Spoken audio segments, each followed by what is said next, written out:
என் அன்பு குழந்தையே, நீ கேட்ட வரங்களை உனக்கு அள்ளித்தருவதற்கே உன் தாயானவள் இன்று உன்னை தேடி வந்திருக்கிறேன். என் செல்லமே, உன்னை விட்டு பிரிந்து சென்ற ஒரு உறவினுடைய இல்லத்திற்கு உன் தாயானவள் நான் சென்றிருந்தேன்.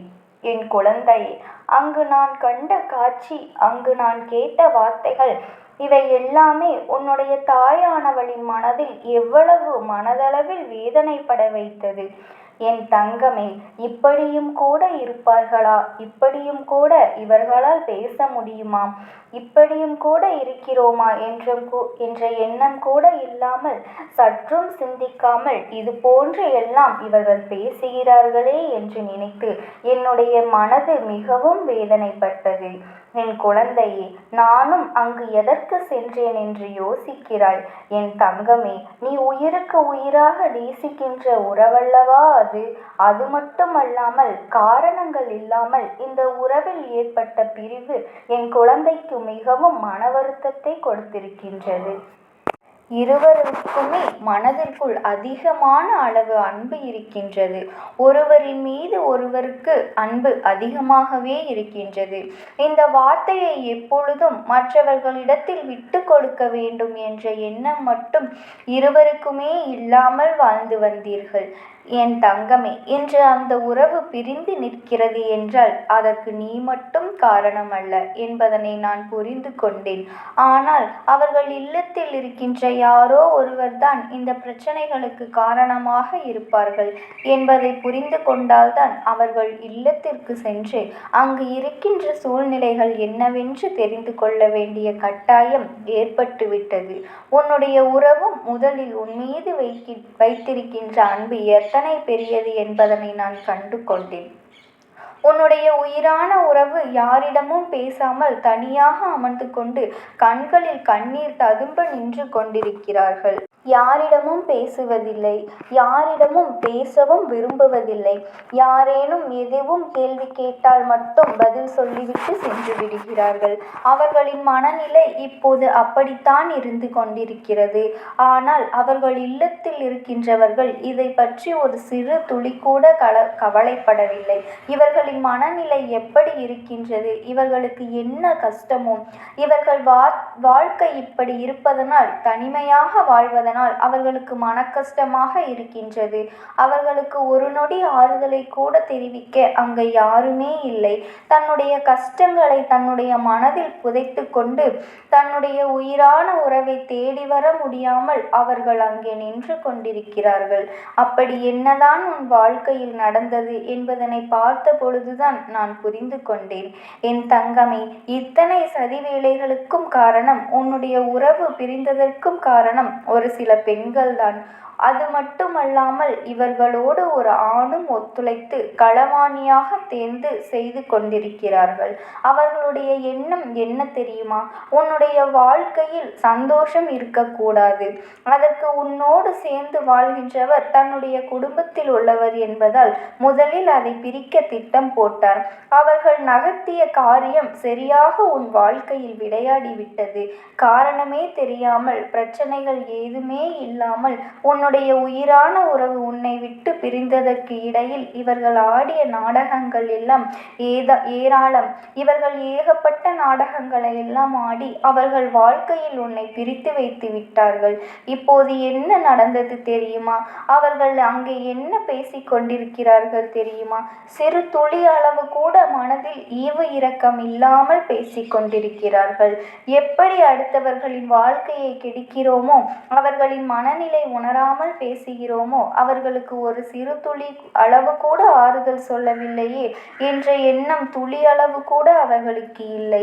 இன்னமும் இந்த வாழ்க்கையில் எப்படி உங்களை சேரவிடாமல் தடுப்பது என்றுதான் அவர்கள் அங்கே திட்டம் தீட்டி கொண்டிருக்கிறார்கள்.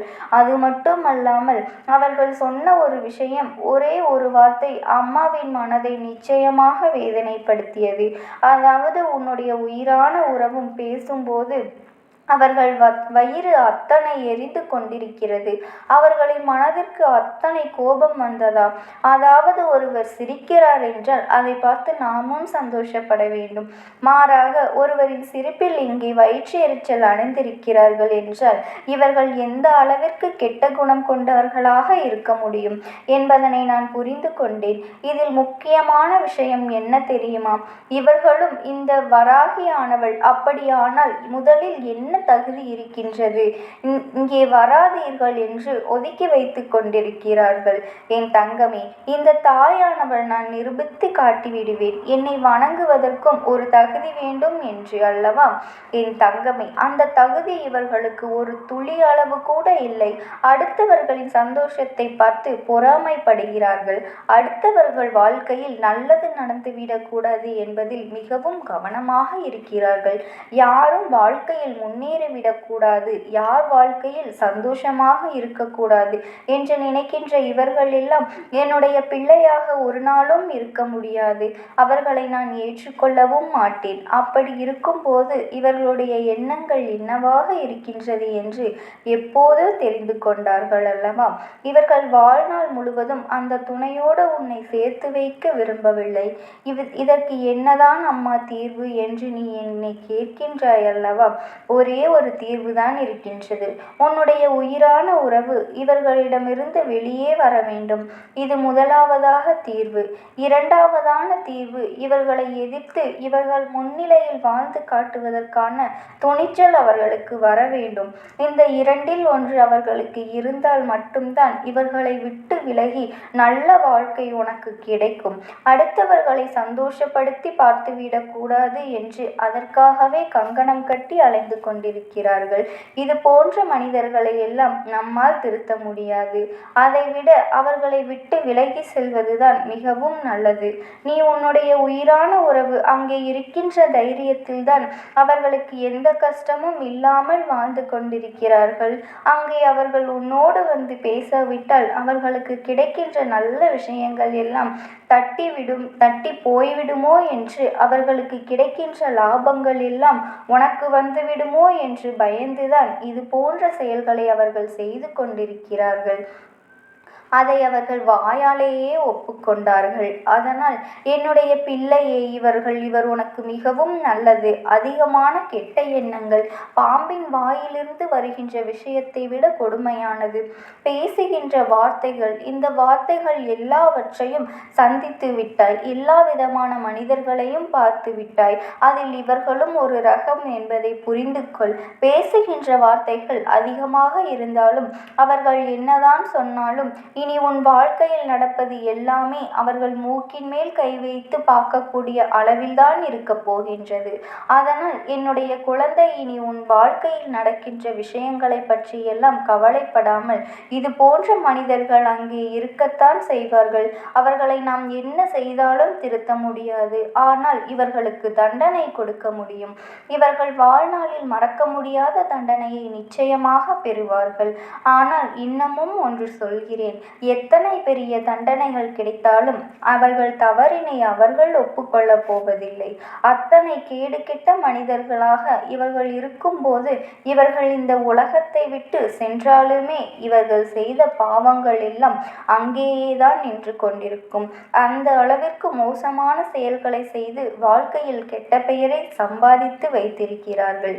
என் குழந்தையே, அவர்கள் சம்பாதித்து வைத்திருக்கும் பெயரை வைத்து ஒரு நாளும் அவர்கள் வாழ்க்கையில் நிச்சயமாக நல்ல நிலைமைக்கு வர முடியாது.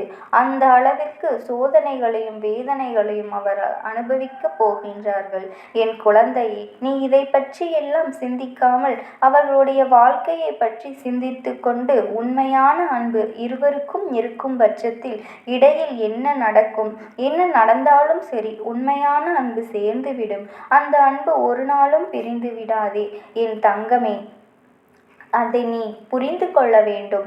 மனதிற்குள் அன்பை நாடி நிச்சயமாக உன்னை உண்மையான உறவு தேடி வந்துவிடும். என் குழந்தையே, இந்த தாயானவளின் ஆசீர்வாதங்கள் உனக்கு எப்பொழுதுமே முழுமையாக நினைக்கும். நீ அதனால் எதை நினைத்தும் கலங்கிக் கொண்டிருக்காதே. எந்த சூழ்நிலையிலும் நீ மனதார என் நாமத்தை மட்டும் ஒரு முறை உச்சரி. உன் சங்கடங்களை தீர்ப்பதற்காக இந்த தாயானவள் உடனே என் இரு கரங்களை உனக்காக நீட்டி உனக்கு நிழலாக உன்னை பின்தொடர நான் காத்து கொண்டிருக்கின்றேன். ஓம் சக்தி. ஓம் ஆதிபரா சக்தி. என் அன்பு குழந்தையே, உனக்கான நல்ல விஷயங்களை செய்து கொடுப்பதற்காகவே உன் தாயானவள் இன்று உன்னை தேடி வந்திருக்கின்றேன்.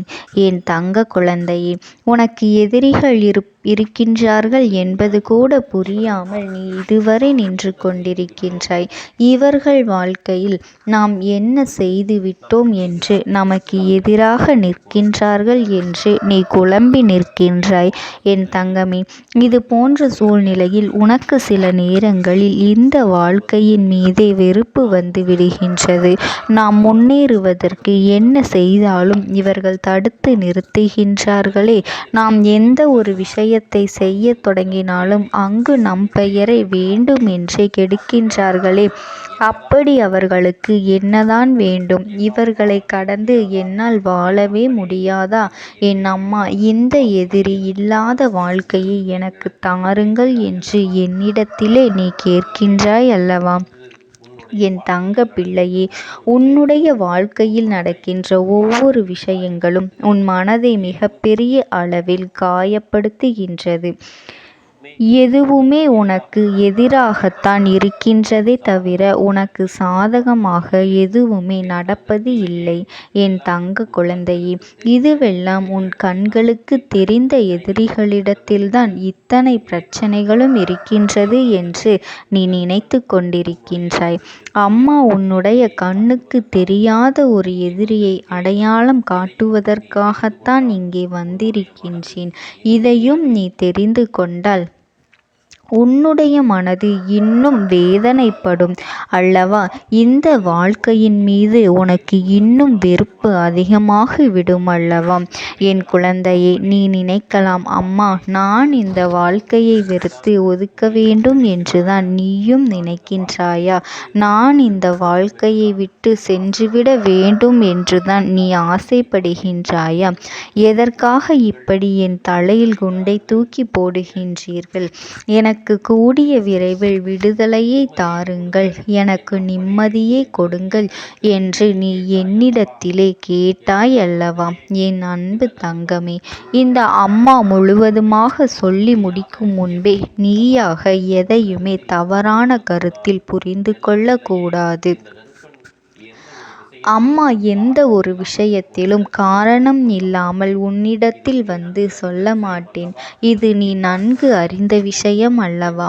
உன் அம்மா இப்பொழுது உனக்கு என்ன சொல்ல வருகின்றேன் என்பது இந்த வாக்கினை நீ முழுவதுமாக கேட்ட பிறகு நீயாகவே எல்லாவற்றையும் உணர்ந்து கொள்வாய். என் பிள்ளையே, உன்னுடைய கண்ணுக்கே தெரியாத ஒரு எதிரி ஒருவர் இருக்கின்றார் என்றால் அவர்களை பற்றி நீ எப்படி சிந்திக்க முடியும்? அவர்கள் உன்னை பற்றி செய்கின்ற ஒவ்வொரு விஷயங்களையும் எப்படி உன்னால் உணர முடியும்? அவர்கள் உனக்கு கொடுக்கின்ற கஷ்டங்களை எல்லாம் உன்னால் எப்படி அறிந்து கொள்ள முடியும்? யார் என்று தெரியாமலேயே உனக்கு பிரச்சனைகளை கொடுக்கும் பொழுது சில நேரங்களில் நீ புலம்பி தவிக்கின்றாய் அல்லவா? நமக்கு சம்பந்தமே இல்லாத பிரச்சனையே நமக்கு அதிகமான வேதனையை கொடுக்கின்றதே என்று நீ குழம்பி நிற்கின்றாய் அல்லவா? நம்முடைய வாழ்க்கையில் நாம் எப்படிப்பட்ட சூழ்நிலையில் இப்பொழுது இருக்கின்றோம், இதிலிருந்து எப்படி தப்பிப்பது என்று நீ என்றாவது உணர்ந்திருக்கின்றாயா? உனக்கும் ஒரு பிரச்சனைக்கும் சம்பந்தமே இருக்காது. நீ எந்த ஒரு வார்த்தையையும் அங்கே சொல்லியிருக்க மாட்டாய். ஆனால் அந்த பிரச்சனை மிகப்பெரிய பிரச்சனையாக உருவெடுத்து விஸ்வரூபமாக மாறி அங்கே உன்னை பற்றிதான் ஓடிக்கொண்டிருக்கும். கடைசியில் யார் இப்படிப்பட்ட பிரச்சனையை உருவாக்கியது என்று கேட்டால் உன்னுடைய பெயரைதான் எல்லோரும் சொல்லிக்கொண்டு இருப்பார்கள். அப்பொழுது உன்னுடைய நிலை என்னவாக இருக்கும் என்று நீ சிந்தித்துப் பார். இது போன்ற விஷயங்கள் எல்லாம் உன் வாழ்க்கையில் நடந்து கொண்டிருக்கின்றது அல்லவா? நீயும் எத்தனையோ முறை இது போன்ற பிரச்சனைகளில் இருந்து எல்லாம் வெளிவருவதற்கு எந்த ஒரு தவறும் செய்யவில்லை. நான் உன்னோடு என் வேலை உண்டு நான் உண்டு என்றுதானே இருக்கின்றேன். யாரோ என்னை இது போன்ற பிரச்சனைகளில் இருந்து எல்லாம் இழுத்து விடுகின்றார்கள். நான் எந்த தவறும் செய்யவில்லை என்றும் நீ எத்தனையோ தடவை எல்லாம் சொல்லி இருக்கின்றாய். அதையெல்லாம் யாராவது செவி கொடுத்து கேட்டார்களா என்றால் நிச்சயமாக இல்லை. உன் வாழ்க்கையில் இது போன்ற சூழ்நிலைகள் வந்தது அல்லவா? உன் கண்ணுக்கு தெரியாத எதிரி, உனக்கே தெரியாத எதிரி செய்த சூழ்ச்சியின் விளைவுதான் உனக்கு இப்படிப்பட்ட பிரச்சனைகளை எல்லாம் வந்து கொண்டிருக்கின்றது என்பதனை நீ தெரிந்து கொண்டாயாம். அம்மா எதற்காக கண்ணுக்கு தெரியாத எதிரியை பற்றி நம்மிடத்தில் பேச வந்திருக்கின்றாள் என்று இப்பொழுது நீ புரிந்து கொண்டிருப்பாய் அல்லவா?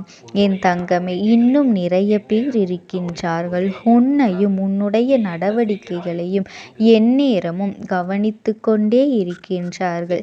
நீ என்ன செய்கின்றாய், எங்கு செல்கின்றாய், எப்படியெல்லாம் செல்கின்றாய், இருக்கின்றாய், யாரிடத்தில் பேசுகின்றாய் என்று உன்னை பற்றியே அவர்கள் சிந்தித்து கொண்டும் உன்னை கண்காணித்து கொண்டும் இருக்கின்றார்கள். உன்னுடைய நடவடிக்கைகள் ஒவ்வொன்றையும் நோட்டமிட்டு கொண்டே செல்கின்றார்கள். அவர்களுடைய வேலை முழுவதுமே உன்னை சுற்றி வருவதும் உன்னுடைய நடவடிக்கைகள் என்னவென்பதும் உன் வாழ்க்கையில் எப்படியாவது நீ முன்னேற்றத்தை கண்டு விடுவாயோ, எதையாவது சாதித்து விடுவாயோ என்று உன்னை பற்றியே அவர்கள் சுற்றி சுற்றி நோட்டமிட்டு கொண்டிருக்கின்றார்கள். ஒரு சிறிய இடைவெளி கொடுத்தால் கூட எங்கே நீ முன்னேறி விடுவாயோ என்று உன்னுடைய ஒவ்வொரு அசைவுகளையும் கண்காணித்து கொண்டுதான் இருக்கின்றார்கள். எந்த ஒரு காரியத்தையும் உன்னால் செய்ய முடியாத அளவிற்கு சிறு சிறு தடைகளை ஏற்படுத்தி கொண்டுதான் இருக்கின்றார்கள். என் தங்கமே, கண்ணுக்கு தெரிந்த எதிரிகள் செய்கின்ற விஷயங்கள் கொஞ்சம் மட்டும்தான். ஏனென்றால் அவர்கள் செய்தால் அதனை உன்னால் எளிதாக கண்டுபிடித்து விட முடியும். அதனால்தான் அவர்கள் செய்வது கொஞ்சம் என்று சொல்கின்றேன். என் தங்கமே, அவர்களுடைய புத்தியானது மிகவும் சிறிய புத்தி. மற்றவர்கள் வாழ்க்கையில் நடக்கின்ற விஷயங்களை எல்லாம் நோட்டமிடுவதும் மற்றவர்கள் எண்ணங்களை தெரிந்து கொள்வதும் ஒருவரிடம் கேட்டு இன்னொருவரிடத்தில் சொல்லுவதும் என்று மிக மட்டமாகத்தான் இருக்கின்றது. அவருக்கு வேறு எங்கும் கவனம் இல்லை. யாராவது ஒருவர் ஏதோ ஒரு பிரச்சனைக்காக சண்டையிட வேண்டும். அதனை பார்த்து இவர்கள் ஆனந்தப்பட வேண்டும். இவர்கள் வந்து பஞ்சாயத்து பண்ண வேண்டும் என்ற எண்ணத்தை அடிக்கடி கொண்டிருக்கின்றார்கள். அது மட்டுமல்ல என் தங்கமே, இவர்கள் உன்னிடத்தில் வந்து பேசும் பொழுதெல்லாம் வெளிப்படையாகவும் சொல்லிவிடுவார். அவர்கள் குடும்பத்தில் அப்படி என்ன நடந்தது என்று நான் சென்றுதான் இதை இப்படி தீர்த்து வைத்தேன். நான் இல்லை என்றால் இதுவெல்லாம் இவர்களுக்கு நடந்திருக்காது. இவர்கள் உயிரோடு இருந்திருக்க மாட்டார்கள் என்று என்னவெல்லாம் கதை சொல்ல முடியுமோ அதையெல்லாம் சொல்லிக் கொண்டிருப்பார்கள். என் அன்பு பிள்ளையே, இப்படிப்பட்ட குணங்களை கொண்ட மனிதர்கள் உன் வாழ்க்கையில் யார் இருக்கின்றார்கள் என்று ஒருமுறை நீ சிந்தித்து பார்த்தால் அது யார் என்று நிச்சயமாக உனக்கு புலப்பட்டுவிடும். இப்படிப்பட்ட மனிதர்கள் எல்லாம் உன் வாழ்க்கையில் இருக்கத்தான் செய்கின்றார்கள். அவர்கள் மறைமுகமாகவும் நேரடியாகவும் உனக்கு பல பிரச்சனைகளை தரத்தான் செய்வார்கள். ஆனால் இவர்களை எல்லாம் உன் வாழ்க்கையில் நீ எப்பொழுதும் விலக்கி வைக்க வேண்டும். அதை விட்டு அவர்களை நீ ஒருபொழுதும் உன்னுடைய இல்லத்திற்குள் அனுமதிக்க கூடாது. உன்னுடைய மனதிற்குள் இருக்கின்ற எண்ணங்கள் என்னவாக இருக்கும் என்பதை இந்த அம்மாவினால் உணர முடிகின்றது. அதனால் என் தங்க குழந்தையே, இது போன்ற மனிதர்களிடத்திலிருந்து நீ எப்பொழுதுமே கவனமாக இருக்கத்தான் வேண்டும். என் அன்பு குழந்தைக்கு இந்த தாயானவளினுடைய அன்பும் ஆசீர்வாதம்